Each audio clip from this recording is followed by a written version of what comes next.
तो hello guys, welcome to the channel. आशा करता हूँ आप सभी अच्छे होंगे, अपना ख्याल रख होंगे। तो आज हम लोग इंग्लिश के कुछ इंपॉर्टेंट क्वेश्चन देखने वाले हैं जो इस एग्जाम के लिए बहुत इंपॉर्टेंट होने वाले हैं।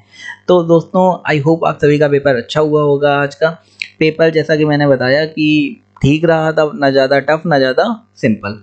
तो कल के पेपर से थोड़ा जरूर सिंपल था, लेकिन कल का क्योंकि ज़्यादा ही कुछ डीप में कुछ क्वेश्चन पूछे जग गए थे। तो चलिए बिना किसी देरी के स्टार्ट करते हैं। सबसे पहला हमारा क्वेश्चन है, लेट्स गो टू सी बाहुबली।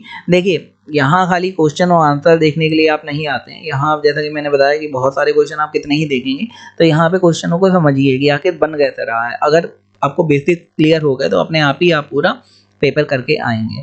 तो लेट्स गो टू सी बाहुबली, बाहुबली देखने चलते हैं किसी ने कहा। तो अगर दूसरा आंसर क्या देगा इसमें कि I have seen it already, या फिर आई एम सीइंग नाउ, या फिर आई सा इट ऑलरेडी, या फिर आई वुड लाइक इट। तो लेट्स गो टू सी बाहुबली, तो कोई क्या ही कहेगा, क्या आंसर दे सकता है?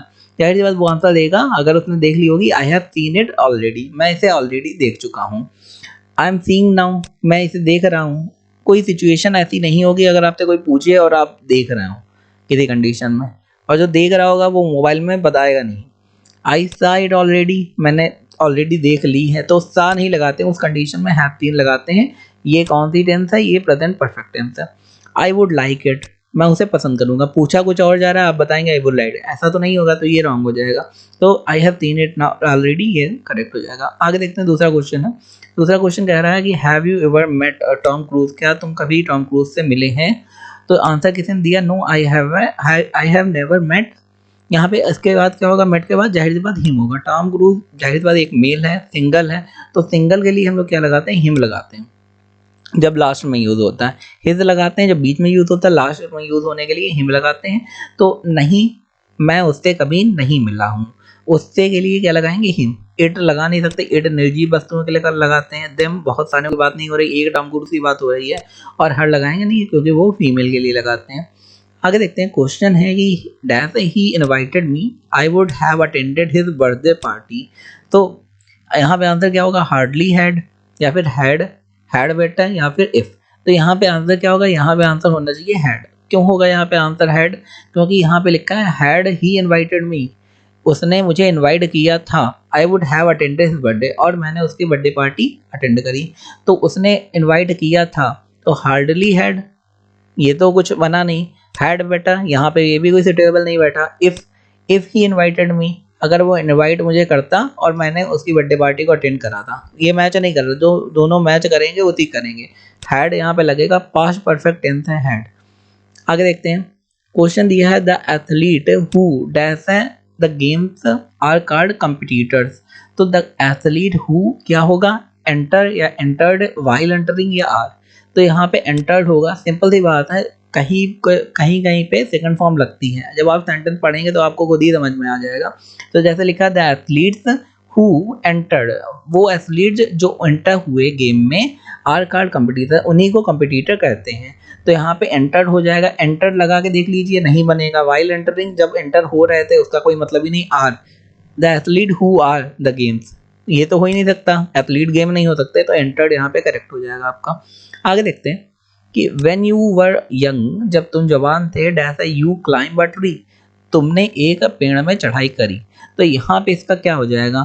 तो व्हेन यू वर यंग, तो यहाँ पे क्या आ जाएगा? Did you climb a tree, could you climb a tree, how, या फिर शुड। अच्छा, जब हम लोग एक दूसरे से बचपन में बात करते तो हम लोग कहते थे जब तुम छोटे थे तो तुमने पेड़ में चढ़ा, या फिर तुमने तालाब में तैरना आता था कि नहीं, पेड़ में चढ़ना आता था कि नहीं। तो वही क्वेश्चन ये पूछ रहा है कोई किसी से कि व्हेन यू वर यंग, जब तुम जवान थे, बचपन में थे, तो could you climb the tree, क्या तुम पेड़ में चढ़ सकते थे?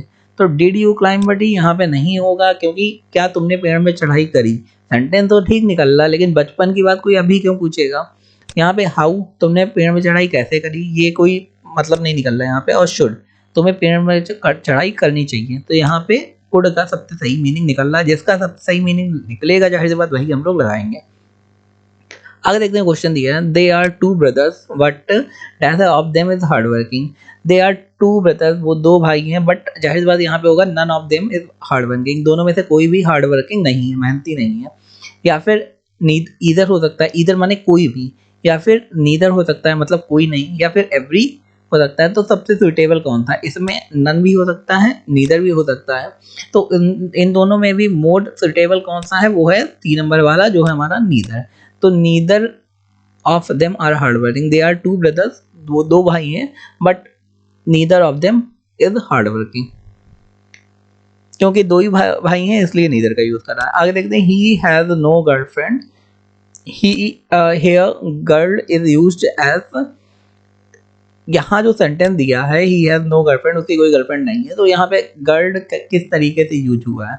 कॉमन नाउन यूज हुआ है, सिंगुलर नंबर यूज हुआ है, एडजेक्टिव यूज हुआ है, फीमेल यूज हुआ है। तो फीमेल यूज तो हो नहीं सकता ग्रामर में, उसका कोई मतलब नहीं। कॉमन नाउन यहाँ पे यूज हो नहीं सकता। कॉमन नाउन जैसे मैंने कह दिया किंग, किंग एक कॉमन नाउन है। प्रॉपर नाउन क्या होता है? अगर मैंने किसी पर्टिकुलर किंग का नाम बताया जैसे राजा हर्षवर्धन, तो वहाँ वो प्रॉपर नाउन हो जाएगा। लेकिन गर्ल यहाँ पे कहा गया है, लेकिन वो कॉमन नाउन का यूज यहाँ पे नहीं होगा क्योंकि ही हैज नो गर्लफ्रेंड, उसके पास कोई गर्लफ्रेंड नहीं है। यहाँ पे गर्ल की बात नहीं होना है, स्पेसिफिक चीज़ों की, यहाँ पे गर्लफ्रेंड की, फ्रेंड्स की बात हो रही है। तो यहाँ स्पेसिफिक है तो ये कॉमन नाउन पे भी नहीं आएगा। सिंगुलर नंबर, कोई नंबर की बात नहीं हो रही। एंड एडजेक्टिव, ये एक एडजेक्टिव है तो ये वाला हमारा सही हो जाएगा कि भाई गर्लफ्रेंड नहीं है इसी की उसकी, तो ये एडजेक्टिव में आएगा। आगे देखते हैं, क्वेश्चन दिया है विंग्स ऑफ फायर, आपने नाम सुना होगा, dash an autobiography of APJ Abdul Kalam. तो विंग्स ऑफ फायर कितने लगी थी? अब एपीजे अब्दुल कलाम ने। तो यहाँ पे क्या विंग्स ऑफ फायर क्या है? आर, आर तो नहीं हो सकता, एक ही विंग ऑफ फायर है। इज, हैज या वॉज? हैज और वॉज नहीं लगेगा क्योंकि लिख चुके नहीं है। वहां पे लिखा है wings of fire is an autobiography of APJ Abdul Kalam, मतलब अब्दुल कलाम की ऑटोबायोग्राफी है विंग्स ऑफ फायर, तो यहाँ पे इज लगेगा। तो दोस्तों ये रहे हमारे क्वेश्चन। तो आशा करता हूँ आपको वीडियो अच्छा लगा होगा, इन्फॉर्मेटिव लगा होगा। अगर इन्फॉर्मेटिव लगा तो हमारे चैनल को लाइक शेयर सब्सक्राइब जरूर कर दें। धन्यवाद।